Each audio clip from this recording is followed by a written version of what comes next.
Welcome to this edition of Christmas with Zanis. I'm your host, Alice Banda. In the studio, I'm joined by Balo Kaveleka, a financial literacy educator. She is here to give us tips on how we should spend our monies during this Christmas season. Welcome to Zanis studio, Balo. Thank you for having me. First things first, what is financial literacy, or what is financial discipline? Maybe we start with financial discipline. Okay. Financial discipline is using money in an organized manner. So a financially disciplined person is a person who's going to plan how they are going to spend their money. They are going to have a plan around how they are going to earn their money. They'll have a plan about how they are going to manage debt. So basically everything about their finances is done in an organized manner. That's how a financially disciplined person looks like. Okay, now let's go to financial literacy. What is it? Okay, so financial literacy is having knowledge about money. So a financially literate person is a person who understands how to earn money, how to spend money, how to invest their money, how to protect their money, and how to save. So they will look at all the areas of finances, and they'll have an understanding of how to apply that in their lives. That's about financial literacy. So you can be educated, you can have a degree, you can have a PhD, but you're financially illiterate. Illiterate, yes. Oh, I didn't know about Yes. that. Why is okay, let's go to financial discipline. Why is financial discipline important, especially during this festive season? It's very important for one to observe discipline in the area of finances during this season, because as you and I are aware, during the festive season, there's a lot of spending because we are influenced maybe by other people, because maybe the people that we care about are making demands on us. So there's a lot of spending that goes on. So the most important thing is for one to go back to what their goals, their financial goals are, and ensure that even if they have to spend, they spend within what they are supposed to spend.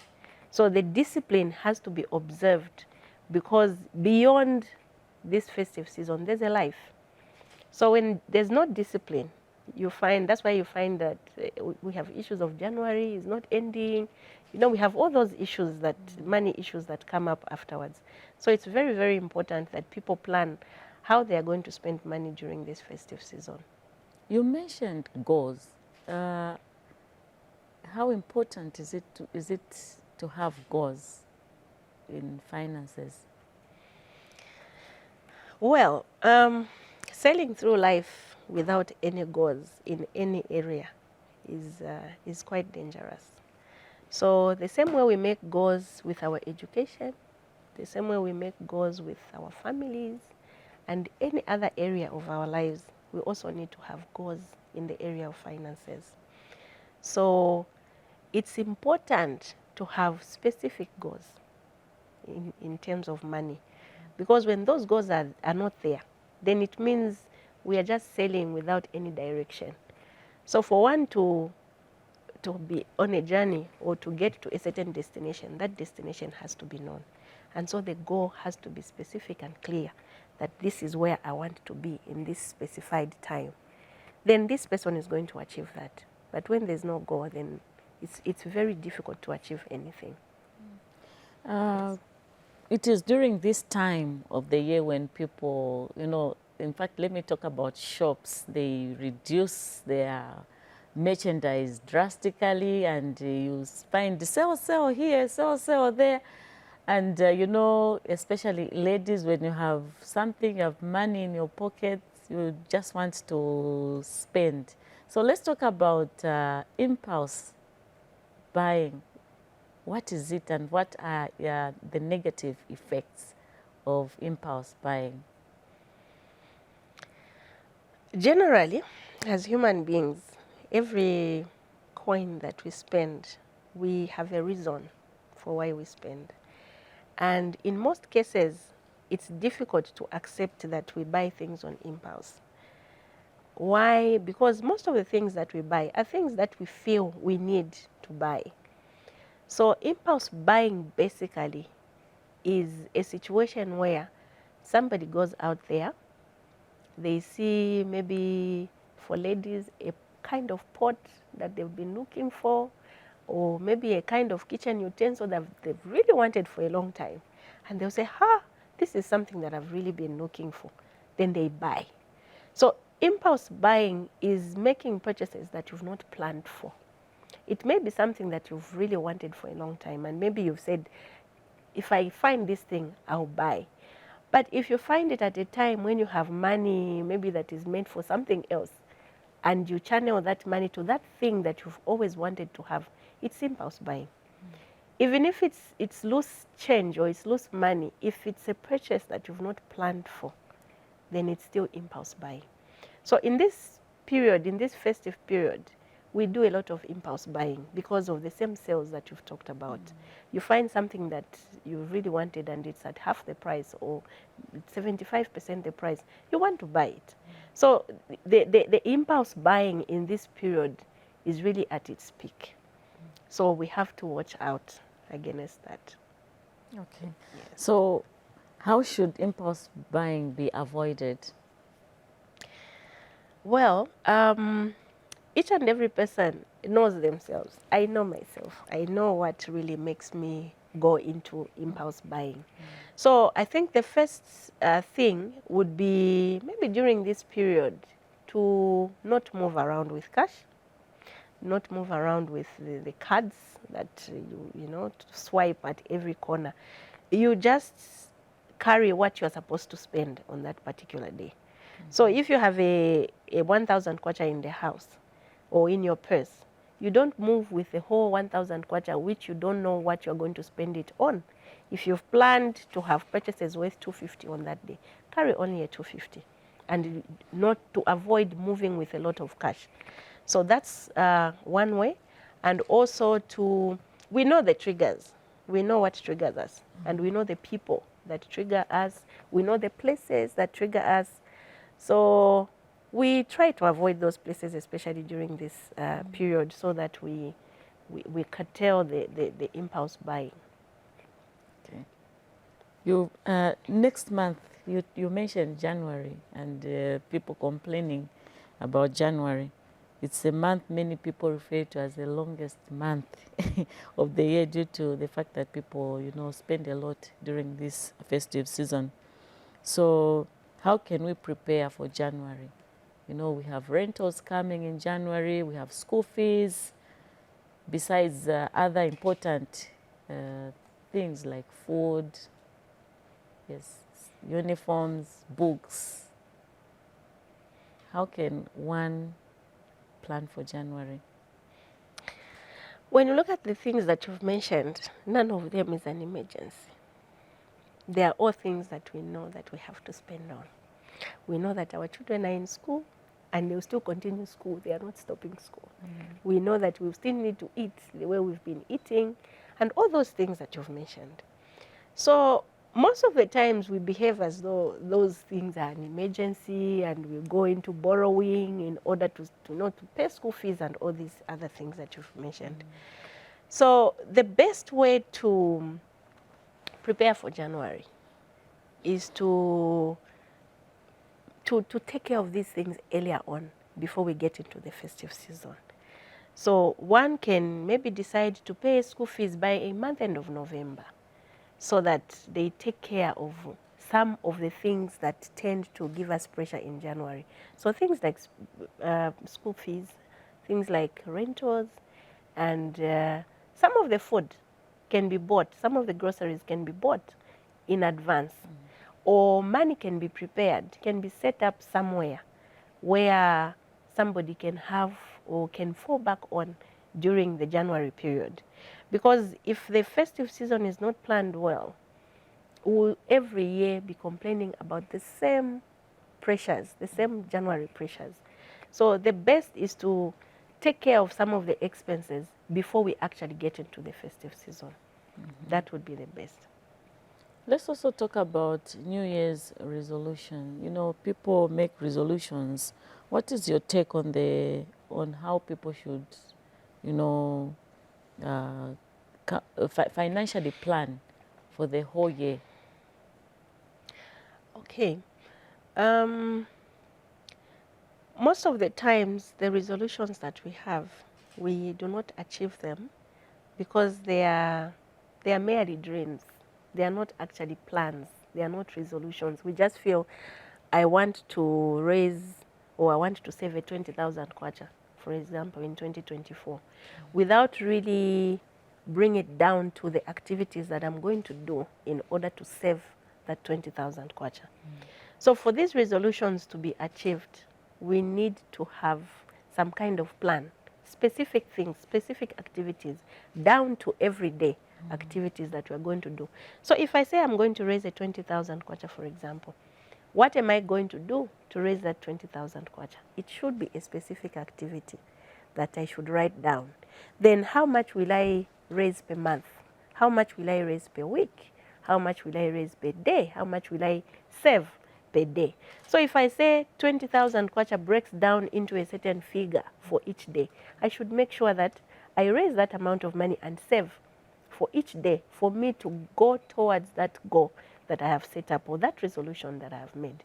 So if there are no specific activities or specific plan for me to get to that resolution, that's where now we have the same resolution every year, which we do not achieve.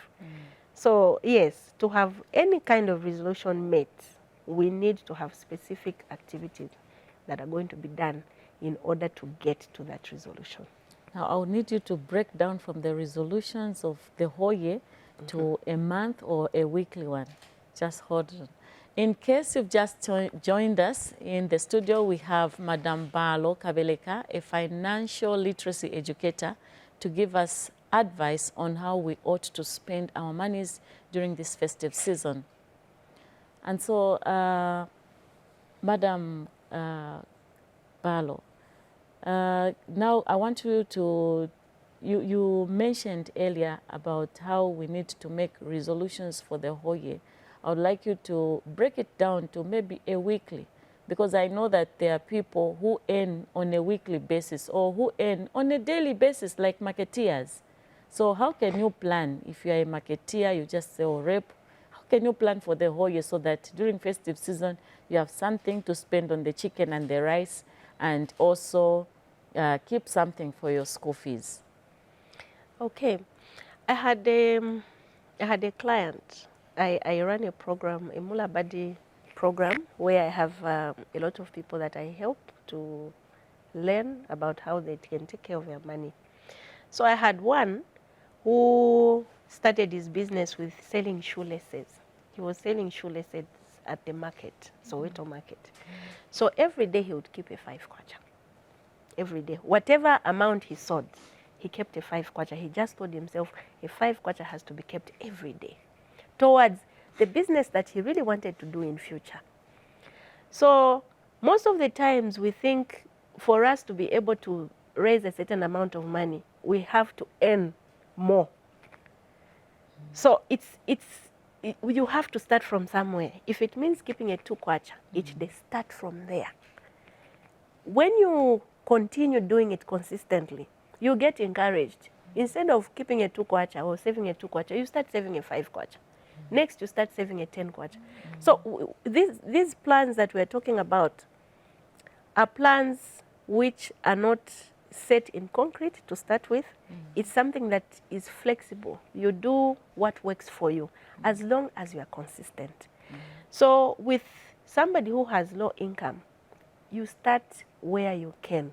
Even if it's just a 1 kwacha every day, it will grow. With time, you start saving a 2 kwacha. With time, because of that discipline that you are exercising, you get encouraged. And because of planning your activities for each day, you are going to see how you are improving, and you're going to be encouraged to do more. So bringing down plans to daily, weekly, monthly, and for the whole year. Of course, all of us have visions, have ambitions of where we want to be at some point. So when you identify to say, this is where I want to be, that same plan is what you break down. As I earlier mentioned, you want to raise a 10,000 kwacha, to save a 10,000 kwacha. That same 10,000 kwacha, break it down. You divide it into months, maybe to give you 800 kwacha somewhere there for each month. Each week, it will be a 200 kwacha. You break it down to the days, you find it's a 20 kwacha somewhere there, 20, 25 kwacha. So when you find that for that particular day, you have not managed to do what you're supposed to do, because there are so many unforeseen things that come along the way, and maybe some happenings may make you not to manage to do what you're supposed to do on that particular day. You keep it in your mind that Monday, I did not save my 25 kwacha. So what am I going to do?